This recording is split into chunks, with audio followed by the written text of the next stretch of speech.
If you're reading this now, odds are I've already left town.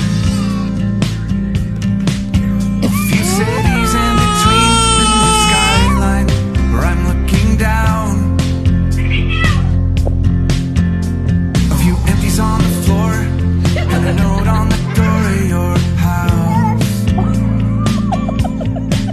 And this silence reminds me of what's left behind me for now.